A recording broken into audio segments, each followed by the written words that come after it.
Good day and welcome back to another Dbz Dokkan Battle video. In this video we are going to take a look at the Virtual Dokkan Ultimate Clash. So this is going to be something that obviously is quite challenging for quite a few people, but yeah, it is a pretty tough stage, but let's go through it. I have done this already. I'm doing it a second time. Just so I can record better footage and edit it a bit better. So I'm actually doing it 2 times in 2 days, but yeah, it's not really too much of an issue. We'll take my usual Ultimate Clash units in and we'll go through each and every single boss and essentially just comment on them and discuss them in general.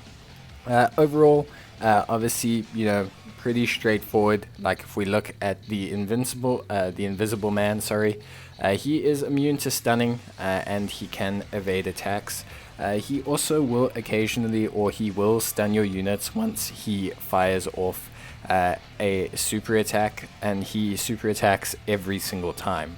But he doesn't do a lot of damage, so you can actually complete this stage with a single unit, because he literally doesn't do a lot of damage and you only have to hit him with 1 damage. So he's a pretty, how do I say, he's a pretty gimmicky unit in that sense. Like the length of time he will take you to beat will genuinely just be entirely luck based. Additional units or units that fire off additionals will be better suited to the event. But you really, literally, like I say, you don't even have to use the Ginyu Force team. You can literally use an assorted random amalgamation of random units. You can even just use a single unit and you will get or you should be able to beat him. He will just evade multiple attacks. He will then hit you with some very, very weak super attacks that will stun you. So if he is super attacking before your unit fires off their attack, he will stun them. But otherwise, you really just have to hit him with, I think, literally the minimum amount of damage, 1. Or, well, you can't do 1 damage, but the 38 or so randomly modified damage. Obviously, I beat him. You can see I used him with that team. But there was really no tactics to that. There's no reason to show you the full fight of him just evading. And we'll move straight on to the final boss of the first stage, which is Akka. And now Akka is just receives reduced damage and grants immunity to being stunned, which, you know, isn't so bad. Again, he's really not too difficult. You can seal him, lower his attack, lower his defense. Your traditional team that you've taken throughout Virtual Ultimate Dokkan should be more than fine to take him on. Realistically, the first stage and even the second stage, barring Trunks, are not anything different to what you have seen compared to most normal battlefields. So Akka is really straightforward, honestly not that difficult a boss. Again, bring your, whether it's your extreme AGL or your super AGL, bring your most applicable team, your lower rated team, and you should be able to beat him more than fine.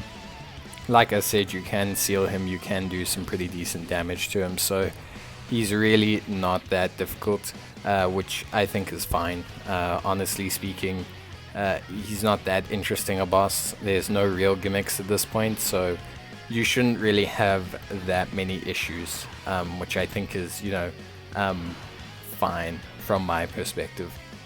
So once you beat him, like you'll see here, we'll jump across, we'll finish him, because we'll finish him this turn. If I can't beat the bosses in the first 2 turns, generally I'll just skip to the end results unless there's some tactic that we need to show or something we need to discuss. But yeah, Akka is, for most parts, generally quite straightforward. You're not going to have any issues there. You can bring whichever kind of unit you want to and you should be more than fine. So that's level 1 done.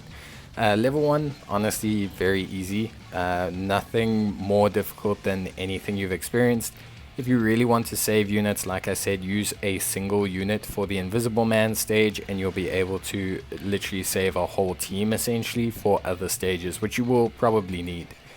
The next we'll take on is Thousa, so he reduces received damage, has immunity to being stunned, nullifies sealing effects, and cannot have his attack disabled. He also has the ability to fire 2 attacks in the same turn, so he can fire off multiple super attacks. You can't really seal him, so that's obviously something to bear in mind.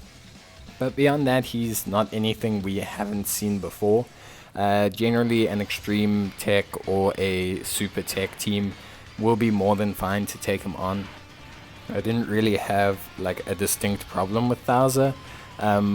You shouldn't really have that big a problem either. Like I said, the first level and Thouser and Supreme Kai are not distinctly more difficult than any other unit that you might take on in these events. So realistically speaking, he's not something that I would say you need to be considered being worried about. Just bring your most appropriate type-based team and you'll be more than fine. So yeah, that's really about it for Thouser. Not too crazy. In terms of like team builds for this, remember mono-type teams are really kind of the way to go. But you can use category teams if you find those working better for you, or if you're able to build strong category teams out of your monotype units.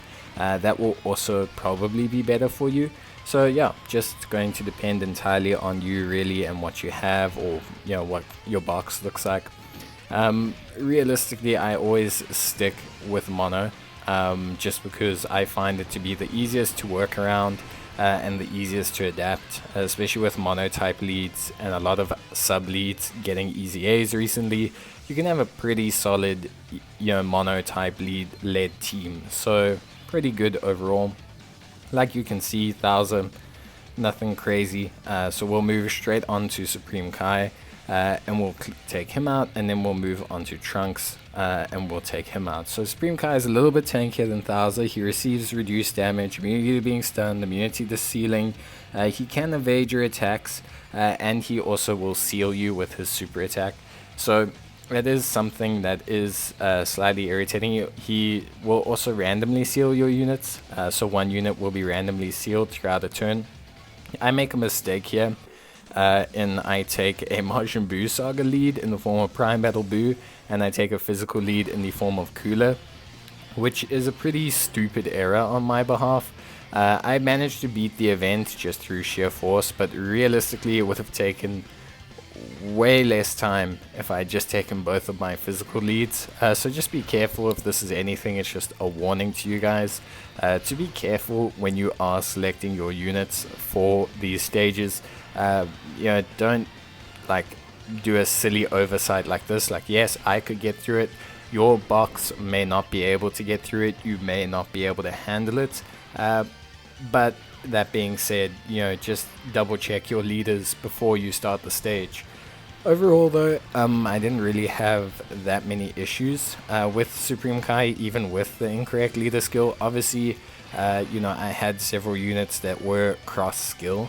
Deborah, Boo and Babidi, LR, Buhan.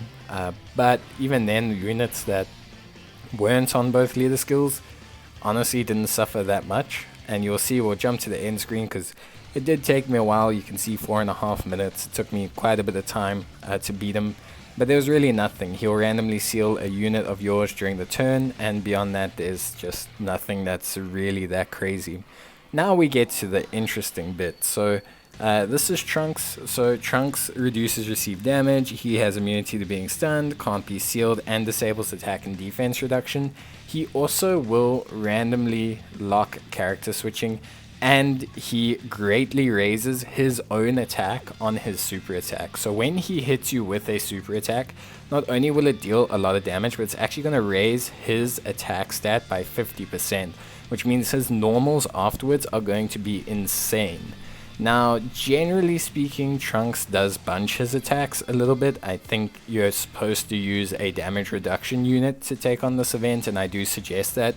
Either damage reduction or evasion is going to help you here, because Trunks' normal attacks hit very nastily after he fires off that super attack. I mean, these units have decent defense. Obviously nothing crazy, but I mean, a unit like Broly will raise his defense to over a couple hundred, to well over 100k. Frieza will similarly raise his defense as well. And yeah, they still will take, you'll see a lot of damage. And I actually just go for like a burst strategy here. I literally just go for, I'm going to beat him in one turn kind of strategy, which isn't the way to go. The best bet, like I said, damage reduction, and of course, you know, utilizing the evasion mechanic are going to be your best bet here. You can see when Trunks hit me, before my super attack he did 8k. Damage, and then he did 183,000 with his super attack, which is nuts. Broly is now going to raise his defense, and he's going to take he's still going to take a decent amount of damage. So even though Broly raised his defense 3 times with those super attacks, he still took close to 10k from each hit, and Trunks is going to hit full power Frieza, who has almost 80,000 defense with 60k damage. So you can see that Trunks really raises his attack quite a lot. His normals hit really hard, and like I say, it's just best suggested to bring regen, well not regen, sorry, to bring evasion and to bring damage reduction. Both of those mechanics are going to help you a lot here. It can also be initially surprising, especially when you go into the stage not expecting it. A lot of units that you fight don't usually raise their own attack, so it is just something to be super careful of. And because he can occasionally lock character switching, it is something you do need to be a tad bit careful. So yeah, it's a very difficult mechanic, but just try and work through it. Vegeta reduces received damage, grants immunity to being stunned, and disables attack and defense reduction. He also can fire multiple supers in a turn. His supers hit quite hard. He can hit you pretty decently. I'm not going to say he hits tremendously or anything, but he is a relatively hard hitter. So to counteract this, try and bring physical. Luckily this time is quite a strong team, but try and bring some kind of evasion, some kind of damage reduction. Vegeta can be sealed, which is obviously very important, and you're going to need that mechanic because he supers a lot harder than, for example, Dbz. So if he supers you, you're going to be feeling it a lot more, and because of that reason, it is best to kind of go for a sealing build.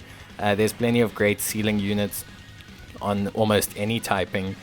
Super Physical has one of the best, the newly Easy 8 Great Saiyaman 1 and 2, who are a entirely free-to-play unit, so they are a really great unit to use. They'll seal him up.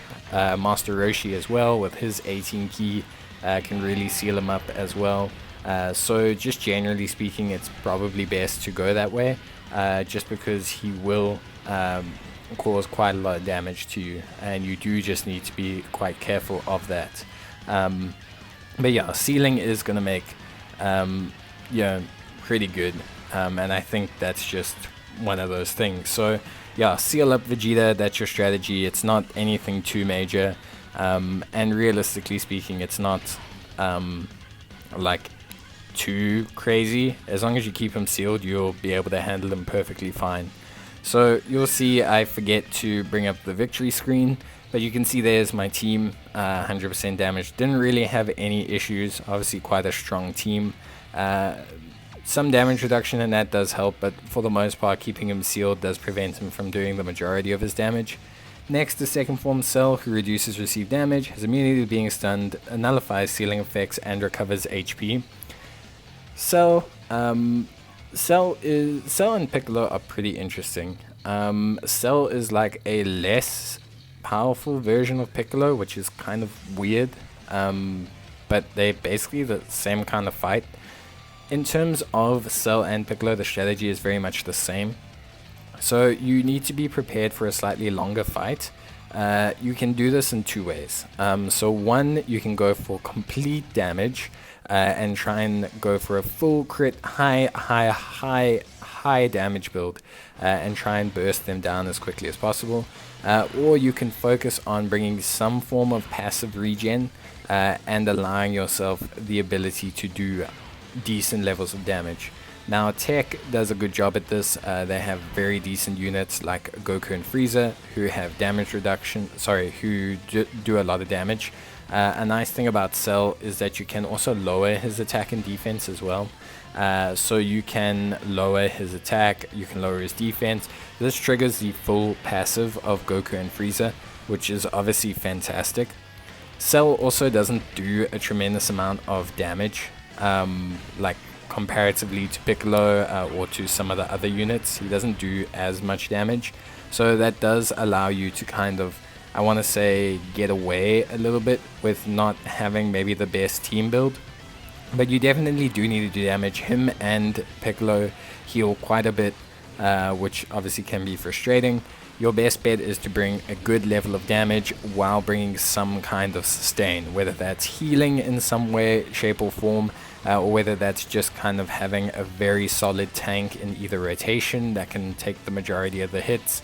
It's going to be up to you. Fortunately for tech this time, there's a pretty solid team build. You've got a lot of good tech options, but I would definitely consider bringing some kind of sustain. I think that's going to help you the most, and units that crit, because you need to get through that damage reduction and try and outpace his healing, because his healing is quite a nuisance. So yeah, but we did Cell there, as you can see. Obviously completed him. He wasn't too bad. My tech team was handling him quite well. I do have Goku Frieza though, who do an insane amount of damage, and he can be debuffed, which is good. Then we get to Goku. Goku reduces received damage, grants immunity to being stunned, immunity to being sealed, and he may evade enemies' attacks. So with Goku, a lot of people find him quite challenging. I think obviously from my super strength team side, I have a very strong super strength team. Units like B-Pan will help you a lot. Her sustain, her ability to not take damage, her healing is going to help quite dramatically. Goku can evade, but his evasion isn't the biggest problem. The biggest problem with Goku is similar to Cell and similar to Piccolo, is that they hit a lot harder than people anticipate, and you're not able to sustain through the damage. Similar to Cell, similar to Piccolo, similar to all these things, well, similar to Cell at least, you can lower Goku's attack. So if you bring units that can lower Goku's attack while bringing some kind of heal or sustain, you should be more than fine. You'll see in this team build specifically, I don't really have attack lowering, but I do just have an overall very tanky team. And with that level of tankiness, I also have the healing from B-Pan. Now, B-Pan's healing is really, really good. So I do honestly suggest that if you don't have B-Pan, you should definitely be someone who looks into getting B-Pan. Even the Uneasy 8 B-Pan is still a super effective unit for Ultimate Clash because of this reason, because it favors mono-type teams, because of the fact that you can heal so heavily. It is definitely something you should focus on. But beyond that, barring his occasional evasion, Goku doesn't really do anything else that is too gimmicky. He hits hard, which is obviously something we've mentioned, but realistically, if you prepare for that and bring some sustain, you should be more than fine. He's not got anything else really for you to counter, and he does take a while, as you can see evidently, but he's not too hard. I was never close to dying, but be prepared, he can hit hard with his super, and you need a heal. So we get to Piccolo, who reduces received damage, is immune to being stunned, nullifies attack ceiling effects, also cannot have his attack and defense reduced, and recovers HP. So like I said, Piccolo seems, or at least to me, Piccolo seems to be a lot more, like a lot more challenging than second form. He just is like very like, I don't know, he just seems like a tougher version of second form Cell, which I find to be like very strange. Like it's just it's a bit weird. But yeah, so with Piccolo, you can't really do anything. So, and by that I mean you can't like plan for anything. So generally speaking, you just have to bring a very powerful team. You're going to want to bring, you know, your stronger units to this side. So if your extreme or your super strength team is stronger, you're going to want to focus on that. And that generally will kind of get you through the rest of the fight. Overall, I found him to be, quite annoying. His heal is very strong. He has a very strong heal. I think it's even stronger than Cell, or it's about the same. It is very, very, it's very strong. I don't think he regens as often as Cell, which I think is the kind of like idea behind him. He doesn't gain health back as much as Cell, but he is still definitely very irritating. But yeah, beyond that, I think realistically, you can kind of just build around it. You're going to need to just bring a strong team. Luckily, this week is AGL, which has good synergy, but there's no real way to kind of build around Piccolo. Like, obviously, you need to just out-damage the heals and just keep up a consistent level of defense, and you should be fine. Try and bring some kind of sustain. A small heal or something like that would be much appreciated, or units that have healing links just to keep you topped up, because the super attacks can hit you relatively hard. Now we come to the big boy. So this is Omega Shenron. He reduces received damage, has immunity to being stunned, nullifies super attack ceiling effect, disables attack and defense reduction, and locks character switching. And as an added bonus, he massively lowers your unit's defense, or sorry, greatly lowers your unit's defense by 30%. So a lot of people have been struggling with him, and he is quite difficult. A lot of people are finding is that he seems to always be locking units in place, especially the first units. They kind of really made him quite challenging. So I think overall, it's just one of those fights where you're going to have to bring multiple teams. There's no real best way to handle the situation. Evasion is a very strong ability against him, so evasion does help, and also units with high levels of damage reduction or decent levels of damage reduction will help as well. Those are really the only two suggestions that I can give you. There's honestly not much that you can do to work around him. When he locks someone in place, he's going to deal massive damage, which you'll see here. That unit is locked, you can't move them. He deals massive damage. I mean, this is an easy A Goku almost rainbow with 3 dupes, and he's taking 187, 41, and 41k. Evasion's going to be your best bet. Damage reduction to very decent levels, maybe 30% or higher, will also be very good. Otherwise, you're going to need units that greatly stack defense, so they can obviously kind of push through. You also need a decent level of defense. I mean, offense, because, well, you can't really take that many hits and come back. Your other option is to bring regen, some kind of healing, and that actually does come in handy for me. I use an extreme int team after failing with the super team, and that team actually does relatively well. It's got quite lucky in getting the heal from Cell, but it was a very solid option.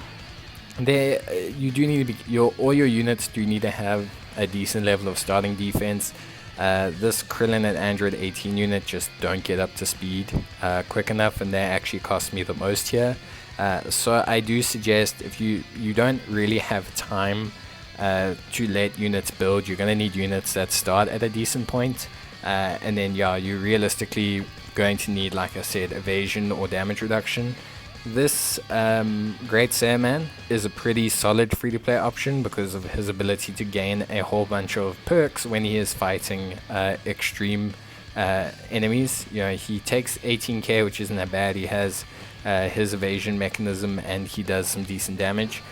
Overall, Omega Shenron is just really tough. So by using only one unit against the Invisible Man, you're going to be able to run 3, maybe even 4 teams for this Omega Shenron, considering how unlucky you get in the other fights. And you're probably going to need those 3 or 4 teams to beat him. You're probably going to need to have 2 strong mono teams, maybe 1 strong backup category team, and you're gonna need even maybe a third mono or a strong backup category team, like a second strong one, and then you'll probably be able to take him out. It is very much a war of attrition. It's not really the easiest fight in the world. And I mean, I, in my first attempt, ran through 2 teams. In this attempt here, I ran through 3 teams. So yeah, it is just a tough fight, and it will get nerfed after this Ultimate Clash. We received the same version of a Mega Shenron that apparently JP received. So yeah, you can see here, by the way, although I have full health, it's only because Cell's transformation actually activated. And even then, Omega Shenron is still going to super me. There you go, in the first slot. You're still going to do a crazy amount of damage. And yeah, like, this is a Cell, by the way, with 2 dupes in him. And yeah, he does quite a bit of damage.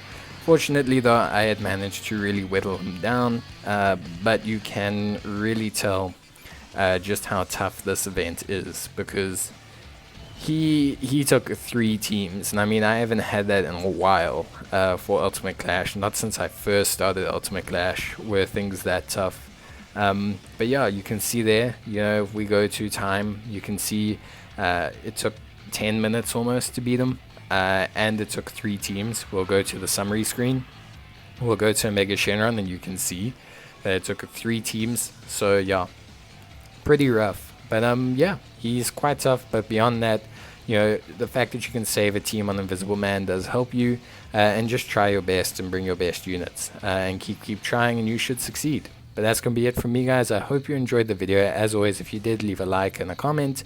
Otherwise, I'll see you guys next time. But until then, stay safe. Take care, and bye.